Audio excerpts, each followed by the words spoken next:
Գյորջյան Կասկադ 60 ամիս փուլային վճարում բազմաթիվ առավելություններ։ Օսի մեդիայի հետաքննությանն էր հղում արել, ըստ որի Արևմտյան Ադրբեջան կազմակերպությունը ուղիղ վերահսկողության տակ է նախագահի աշխատակազմից, վերահսկվում է աշխատակազմից, անգամ պրես ռիլիզները այնտեղ են գրում, իսկ ըստ այդ հայեցակարգի արդեն մշակված ադրբեջանցիներ են գալու Հայաստան, այնտեղ անդամատոմսեր են բաժանել, անձնագրեր, որտեղ բնորանը նշված է Ճամբարակ, Այրում, Ալավերդիում, այսինքն մարդիկ, որոնք համարում են իրենց բնորանն այդ տեղերը, ու դրան հետևելու է այն, որ եթե 2026 թվականին, ասենք ՔՊ-ն իշխանության եկավ, ադրբեջանցիները գալու են Հայաստան, պահանջեն արժանապատիվ կյանք, դրան հետևելու է նաև զինված ուժերի տեղակայում, առաքելություններ զինված ուժերի, որի հետ կապված իրենք կարող են պահանջներ դնել արդեն խելքից դուրս, եռաբլուրը փակել եւ այլն եւ այլն։ Այս վտանգների հետ կապված ինչ տեղեկություններ դուք ունեք ու Արևմտյան Ադրբեջան կազմակերպության հետ կապված մտահոգություններ չունեք։ Ձեր բոլոր այդ բարձրացված հարցերի աղբյուրը ինձ համար ճիշտն ասած արժանահավատ չէ, որովհետև այդ բոլորը այնպիսի վախեր են, որոնց հետ կապված ի պաշտոնը ես նախ որևէ անելիք չունեմ, որ մտահոգվեմ եւ ավելի լուրջ վերաբերվեմ, իսկ որպես քաղաքացի, որպես մարդ, կներեք վերջին առնվազն 10 տարում, եթե ոչ ավելի կարճ ժամանակահատվածում, այնքան սարսափելի սցենարներ ենք լսել, որոնք չեն իրականացել, որ ամեն անգամ նորից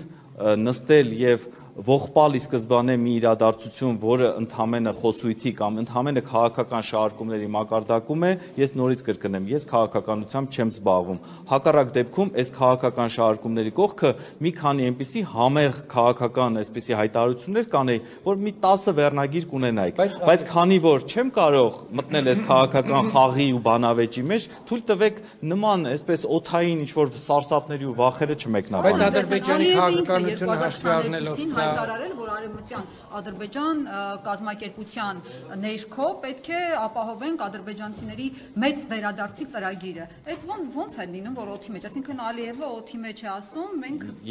եկեք ամեն մեկը մեկնաբանի իր կալիբրի գործչին։ Ես երկրի ղեկավարը չեմ, որ մեկնաբանեմ այլ երկրների ղեկավարների հայտարարությունները։ Եթե միջազգային իրավական հարցերով ներկայացուցիչ Ադրբեջանի կամ որևէ երկրի որևէ բան կհայտարարի, ես հաճույքով կմեկնաբանեմ, սա իմ տիրույթում չէ։ Բայց ես չեմ հավատում բոլոր այն սարսափելի զարգացումներին, որոնք դուք նկարագրեցիք։ Հայտարարություն չեմ բացառում, ասեցի չեմ հավատում։ Իմ հավատքն է, իմ առանձին անձնական հավատն է։ Դա սարսափազդու սցենար չէ։ Սարսափազդու էր, շատ սարսափազդու էր, չէի հավատում նույնպես, լինում է, որ ես չեմ հավատում, բայց սխալվում եմ իմ չհավատալու կամ հավատալու մեջ։ Միևնույն ժամանակ, որպես մարդ, եթե դուք շարունակեք ինձ ահաբեկել այս վատ խոսույթով, տխուր հայտարարություններով, ես կգնամ տուն եւ շատ ծանր կտանեմ դա, բայց որպես պաշտոնյա ես որևէ այլ բան չունեմ ձեզ ասելու։ Դուք հայ առաքելական եկեղեցու հետևորդ եք։ Միանշանակ։ Եվ ինչպես եք վերաբերում եկեղեցու շուրջ տեղ ունեցող զարգացումներին։ Ես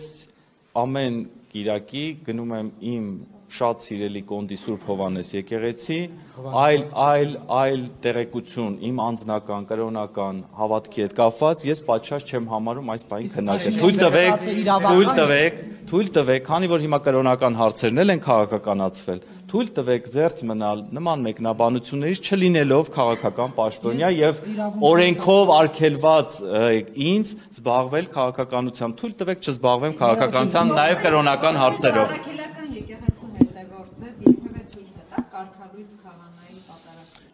Իմ կրոնական ապրումների եւ հավատքի մասին թույլ տվեք չպատասխանեմ։ Մեկ այլ հարց տամ,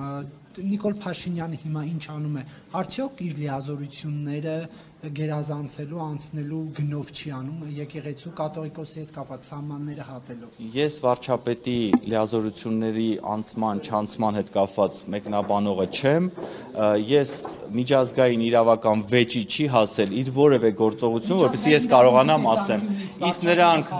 Իսկ միջազգային իրավունքի տեսանկյունից նաև իմ համեստ գիտելիքներից իրավական այսօր որևէ խախտում ես կառավարության կողմից չեմ տեսնում։ Տեղադրելը հրապարակելը արդյոք խախտում չի։ Դուք ինչ եք ուզում ասեք, որ դա կառավարությունն է հրապարակել։ Չէ, ես չասեցի կառավարություն։ Բա ում մասին եք խոսում։ Իհարկե խախտում է։ Իհարկե խախտում է ցանկացած մարդու մասնավոր կյանքի միջամտություն, բայց դուք հիմա ինձ արդեն սկսեցիք հարցազրույցը, ճեպազրույցը վերածել իրավաբան մարդու զրույցի։ Ես կարծում եմ դուք իմ պաշտոն եք ինձ հրավիրել հարցերի պատասխանը։ Միջազգային իրավունքի Բայց ոչ այստեղ պատասխանել։ Միջազգային իրավունքի տեսանկյունից Նիկոլ Փաշինյանի հայտարարությունները կաթողիկոսի հետ կապված արդյոք մարդու իրավունքների խախտում են թե ոչ։ Նորից միջազգային իրավունքի տեսանկյունից ես չեմ ստացել որևէ վեճ, բողոք, խնդիր, որի մասով կարող եմ ձեզ իրազեկել։ Միջազգային որևէ այս պահին վեճ, խնդիր, նույնիսկ միեդի որևէ դիմում չկա, որով ես կարող եմ ձեզ մեկնաբանություն անել։ Փաշինյանի լուսանկարը չկա, բայց բացակայությունը իրավիճակ չի փոխում։ Ինձ թվում է դուք պարոն վարչապետի լուսանկարով ավելի շատ եք հիմա ոգեշնչված եւ շարունակում եք վերջին 3 տարին ինձ անվերջանալի հարցնել վարչապետի լուսանկարի մասին, ինչպես նախարար եմ եղել առաջին իսկ օրը Նարեկ Կիրակոսյանը ինձ հարցրել է վարչապետի լուսանկարից։ Ես խնդրում եմ ովքեր որ հետևում են եւ կարող են պարոն Կիրակոսյանին ուզում ենք նվիրել վարչապետի լուսանկարը, որ այդ ոգեշնչման թեման ձեզ մոտ անցնի։ Ես չեմ մանիպուլացնում, ես ձեզ խնդրում եմ երկու խոսափողով մի թափարեք այդպես ագրեսիվ, ես ձեզ միայն խնդրում եմ, որպեսզի եթե հնարավոր է այդ լուսանկարի թեմայով, որով դուք այսպես մտասևեռված եք վերջին 4 տարում, պարոն Կիրակոսյան, խնդրում եմ, մի լուսանկար ինձնից վերցրեք, մի լուսանկար տարբեր պաշտոնյաներից եւ վերջապես փակեք ձեր լուսանկարային մտասևեռումը։ Այլ հարցեր, շնորհակալություն։ Ձեզ որ այդ բանից